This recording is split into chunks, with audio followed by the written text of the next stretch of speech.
मैं सबसे पहले तिलावत कलाम पाक से अपने इस दूसरे नशिस्त का आगाज़ करना चाहता हूँ। और तिलावत कलाम पाक न हो तो लाजमी बात है हर काम की शुरुआत अल्लाह के नाम के साथ की जाती है। अल्लाह का नाम न हो, हदीस मुबारका में आता है कि जिस काम की इब्तिदा अल्लाह के नाम से न की जाए वो मजलिस दुमबुरीदा होती है, वो दुम कटा होता है, वो नाक़िस होता है। तो मैं अपने इस दूसरे नशिस्त को बाकमाल बनाने के लिए और इसको अल्लाह जल्ल शानो के कलाम से के अनवारा से मुनव्वर करने के लिए मैं तिलावत कलाम पाक के लिए अपने मदरसे के उस्ताद मौलाना महमूद अहमद साहब को मैं दावत देता हूँ कि वो स्टेज पर तशरीफ ले आए और तिलावत कलाम पाक के जरिए से हमारे मजलिस का आगाज़ करें।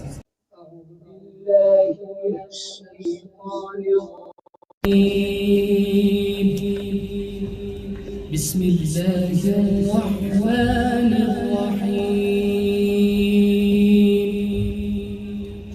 तबारकल्लज़ी जअल फिस्समाई बुरूजन वजअल फीहा सिराजन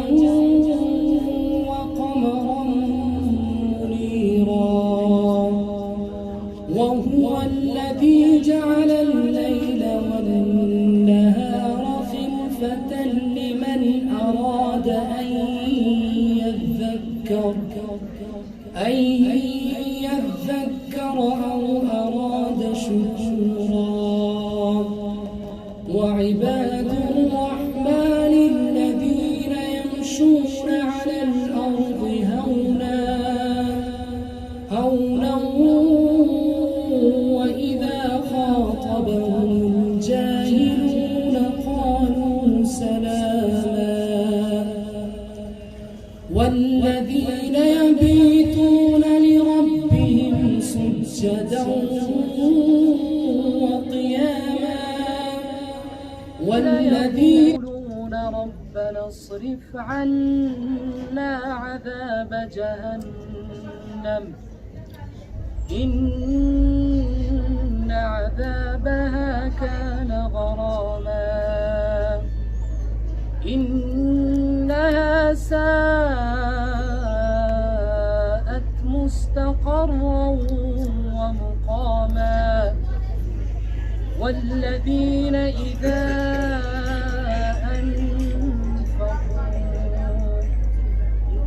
أنفقوا لم يسرفوا ولم يقتروا وكان بين ذلك قواما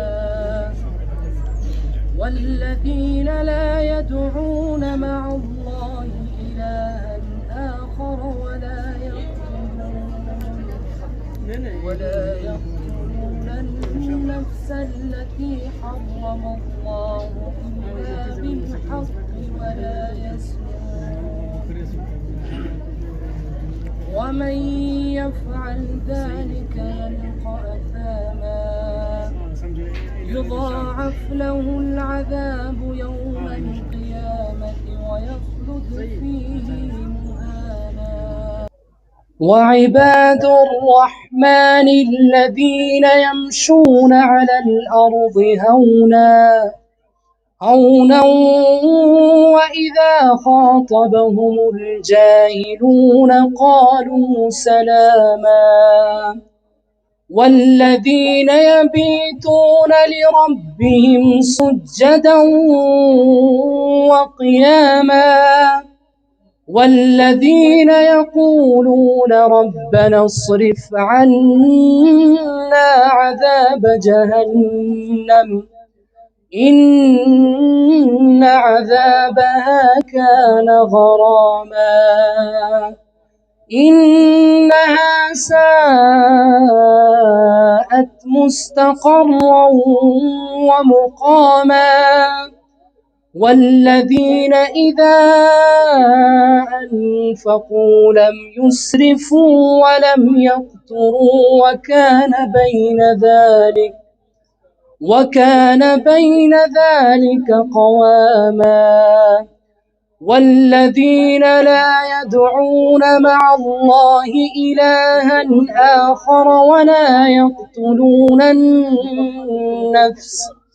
ولا يقتلون النفس التي حرم الله إلا بالحق ولا يزنون ومن يفعل ذلك يلقى أثاما يضاعف له العذاب يوم القيامة ويخلد فيه مهانا إلا من تاب وآمن وعمل عملا صالحا فأولئك يبدل الله سيئاتهم حسنات وكان الله غفورا رحيما ومن تاب وعمل صالحا فإنه يتوب إلى الله متابا والذين لا يشهدون الزور وإذا مروا باللغو مروا كراما والذين إذا ذكروا بآيات ربهم لم يخروا عليها صما وعميانا والذين يقولون ربنا هب لنا من أزواجنا وذرياتنا قرة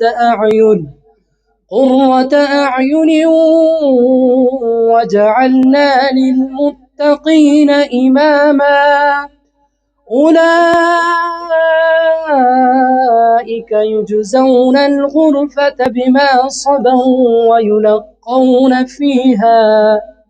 ويلقون فيها تحية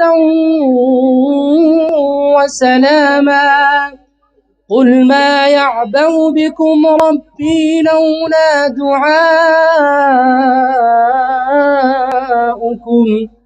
فقد كذبتم فسوف يكون لزاما صدق الله العظيم फितरत के सरे वरक पर चुना में अहमद रकम न होता किताब फितरत के सरे वरक पर चुना में अहमद रकम न होता तो नक्श हस्ती न होती वजूद लौहे कलम न होता ये महफिल कौनो मकान न होती वो जो इमाम उमम न होता ये महफिल